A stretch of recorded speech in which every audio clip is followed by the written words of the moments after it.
Before we crack on with the video, I just wanted to let you know that IDRIVEACLASSIC is sponsored by Adrian Flux. I've also got all my cars insured with them, and I also have Flux Rescue, because guess what? All my cars do break down, even if I pretend they don't. If you haven't got your car insured yet, or you're looking for a new renewal quote, click the link below and get in touch with the Adrian Flux team. Hi guys, it's Steph from IDRIVEACLASSIC, and today I'm back with something that we never usually see in Great Britain. It's the Dodge D100. It's the farm spec, it's the 8-foot long wheelbase, hey, and it's really exciting to see in the UK. We're going to do a video with it today, and I'm going to take it for a drive. You'll hear that V8 engine, and we get to have a look around inside as well. And we're also going to meet the owner, who is a long-term friend of mine and someone you may have seen on videos before. So without further delay, let's kick off with this Dodge D100 from 1975.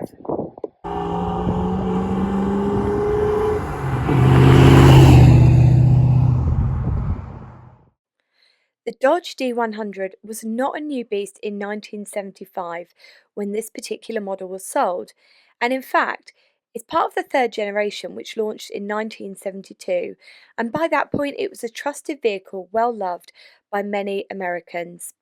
It was a true man's man sort of vehicle as well, and it sold with the advertising strapline, "The Dodge Boys want to welcome you to the club," for the popular club extended cab trucks.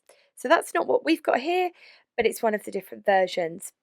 And in addition to this, the sales brochure of the time led with the line, "Dodge pickup trucks have always had a reputation for dependability and longevity."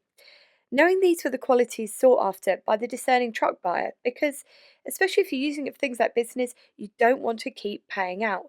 They really knew where they were aiming the product, which really does always lead to success. Now, Dodge really set out to offer the buyers exactly what they wanted. It wasn't just marketing chit chat, and the buyers could choose from conventional cab, the club car, which we've mentioned, and the crew car. Now, whatever option you picked, Dodge had been really clever with the design, because everything they thought about keeping the running costs to a minimum. Things like electronic ignition was fitted as standard, so people weren't messing around with points of condenser. A voltage regulator was fitted, and it was said that all engines and engine parts received electronic testing prior to purchase. It's also worthwhile mentioning that galvanized steel was used considerably throughout these trucks to help minimise rot, which then made them far more durable than many of the vehicles out there, including competitive vehicles. And the buying public loved it. And in fact, 1975 was the second best year for production volumes in the company history at the time. And in addition to that, Dodge had also just won the US Army contract. And with that, they supplied over 33,000 trucks to army bases across the nation. Prior to this, the Army had always done things differently, so they'd always had trucks made to their own spec. So this was a really big deal, and it spoke volumes about the trust in Dodge, and it kind of gave it a bit of a jab in the arm for the public as well. Now, the V8 engine was a must by this time, because if you know anything about American motoring, the 60s, V8 becomes a massive thing. So naturally, this Dodge D100 has a V8 fitted. It's the 318 V8. Now, the transmission on these was column or floor manual transmission 4-speed. Now, this one is floor manual transmission 4-speed, and it's got the straight cut low geared first gear for crawling. But as well as that, one of the options that Dodge offered at the time was the 3-speed automatic. Now, in the booklets for these, Dodge actually boast that the 3-speed automatic box that was out at the time of these being brought to market was one of the best on the road at the time. Brakes are disc to front and drum to rear, and the wheels on this particular model that we're testing today have been upgraded, and they've been changed over to American Racing torque thrust wheels. It's got a stainless steel exhaust, and it's the farm truck spec. It's got the large mirrors and the cab light. Now, we're going to talk a little bit about why this might be on the farm truck spec, and a little bit about the colour as well when we hop inside.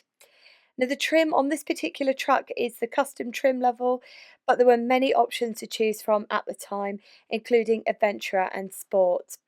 The D100 remained largely as was until 1981, when the Dodge Ram came to market, and the sales of the third generation Dodge trucks, as we know them in this guise, came to an end in 1993.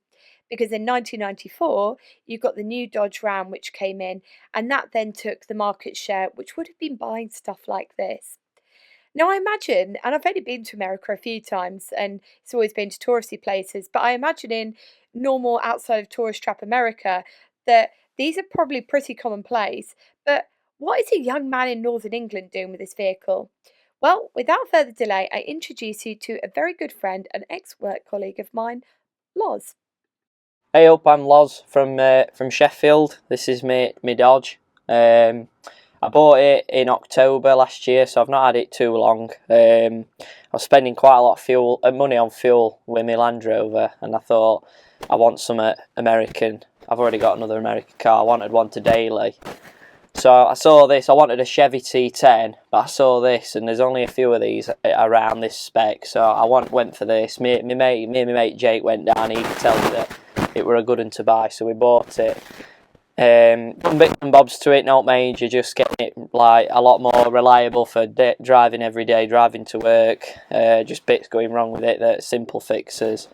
Stuff that I need to do to it. It needs a trailer hitch wiring in, so I can tow my car down to racing. An automatic box we're putting in it because the manual box is on its way out and they're all very expensive to replace. So an auto box will be going in that, built by one of my friends. He's going to do all that for me. And yeah, just drive it basically and enjoy it. I'll drive it absolutely everywhere. Uses loads of fuel, but it miles per gallon in something like this, so I ain't complaining, and I absolutely love it. I love coming to do cars where I've got no preconceived ideas, because sometimes I go out and test things and I've been really excited to do it and it's been on my bucket list. Things like that Hillman Imp, for example. Whereas this, Loz bought it and he said, look what I've bought. And I said, that's hilarious. Can I drive it? And he said, yeah, of course you can. So now I find myself in this D100. Now, while we're talking about D100s, there's something I forgot to mention in the walk around video, which was that there's a guy who runs a really cool YouTube channel called Vice Grip Garage, and he did a Dodge 100. I think he's got one, and he was talking about how all the white ones like this one are ex-Park Ranger vehicles. Now, I don't know if that's 100% true, and I can't find that written in any literature or any books, but I thought I'd repeat it and say it could be true, and it probably is if he's talked about it, because his videos tend to be very well researched, and you should go and watch them if you like some of the American stuff. Now, one of the things that really got me when I got in this, and I thought, I think I'm going to enjoy the test drive today, is just how simple the layout is, because I'm somebody who finds an over-the-top layout just a bit too much when you're driving. I like it to be simple, and this really fits the bill. Now, of course, I think this is the first year that they used that quad formation of the gauges, which is worth mentioning, because you're going to say to me, Steph, it's already got a fuel gauge on there, why has it got a second one? Well, the thing is with these is they've got that little microchip behind it, which means that if one of those 4 gauges goes, you then have to replace that whole block. And it's a bit of a funny one anyway, because I know that, and someone's going to mention it, so let's just get it out of the way first of all. I know that older vehicles, when you've got an amp meter on, sometimes you do end up with a fire, or you end up with a fire risk. This one has been bypassed. So at the moment, and you may notice it on the video, the amp meter doesn't work and the fuel gauge doesn't work. So there's no replacement amp meter, but this one here, that is the replacement fuel gauge. And of course, right next to that, and I love a central speedo, the speedo works as well. Now, coming next to that, we have got a CD player. Of course, CDs weren't about then. That has been put in as an aftermarket thing. It's been done very thoughtfully, even though it's slightly skew with. It doesn't look too bad in there. And coming down from that, we've got the lights, and they're on a pull. And I think we had this with either the Vauxhall Victor or the Plymouth Fury. It was one of Tom's cars that we tested. It's, of course, one pull for side, and then got the pull for your main headlights.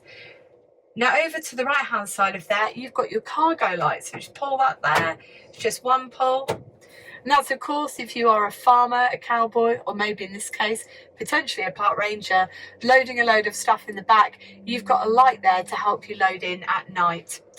Now, we're filming up at Home Moss today are we in Derbyshire or Yorkshire? Anyway, we're up north and it is freezing cold, and of course, as usual, I have not dressed appropriately. So you've got your heater over here, and it is incredible. It's very good for the era of the car. I'm quite impressed with it. To the right of that, you've got your wash and wipe. And to the right of that there, you have got your choke. Now that's pretty much everything that is going on. We've got the indicators over here. And usually I would show the horn, but guess what? As with all old vehicles of this era, I got a text off Loz yesterday and he said, the horn isn't working, do you still want to do the test? And I said, yeah, it's fine, don't worry about it. There's always something with one of these cars that you test. There's always something wrong with one of my cars. I'm not here to judge. Anyway, it's a pretty good layout. The weirdest thing that I think to get my head around that I'm going to find really strange is when they started doing manuals in this era, because of course they'd always done a lot of autos, and really in America that is auto is king. They put your parking brake down here, so it's really bizarre. What is that going to be like on a hill start? I hope I have no hill start today. It's going to be weird.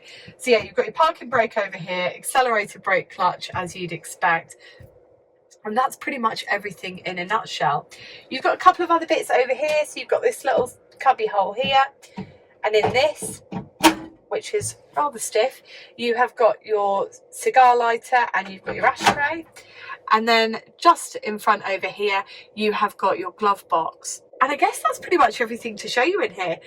So I know a lot of you are probably watching for this V8 engine. Let's get her started up and I'll show you, and I'll let you hear what she sounds like. Now don't shoot the messenger. I've been told these old Mopar starter motors are awful. So what I apparently have to do is pump this pedal a few times, do a couple of clicks over and hold it, and I've been told it'll be like, ee! So let's see what it's like. And this is the first time I'm doing it, because who doesn't love a bit of chaos, eh? Right, we'll give it a few pumps, this pedal. I know some people really enjoy that, but I'm not doing it for that reason. I'm doing it because I've been told. Right, let's go. Oh, there we go.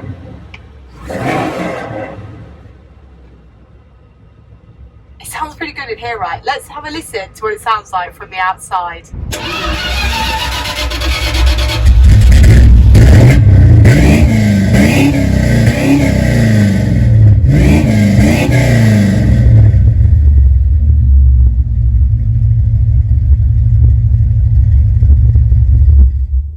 Set off on this drive. This is the biggest vehicle I've driven in ages, probably since I moved to Green Goddess at work, and I remember doing that in the heat and it was terrifying.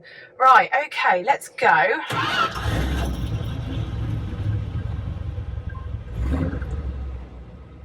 How do people not just rev these all the time? It sounds incredible. Right, to get this parking brake off, we have to pull this handle towards us, but of course first I need to put my foot on the brake. Can we put my foot on the brake? That honestly sounds like I just broke something, but apparently I didn't. So let's go for a drive. Remember, when we talk about this, we're going to be setting off in second gear, because first gear is just like crawler gear, and I've been told this is how I need to drive it appropriately. No doubt somebody in the comment section is going to tell me I'm doing it wrong. Right. Ah, this is so cool.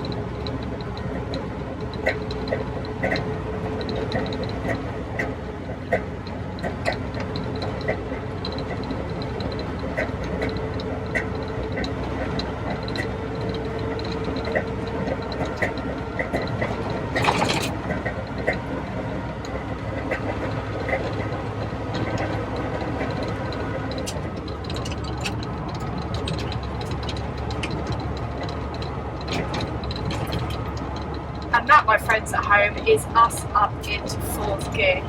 This is only moderately terrifying down this country road, so it's okay.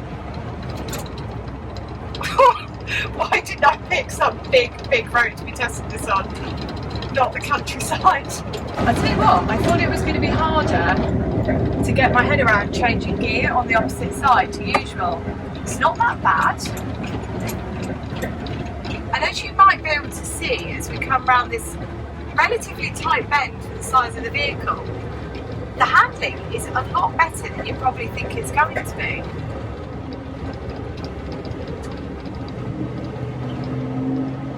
But let's give it a bit of power.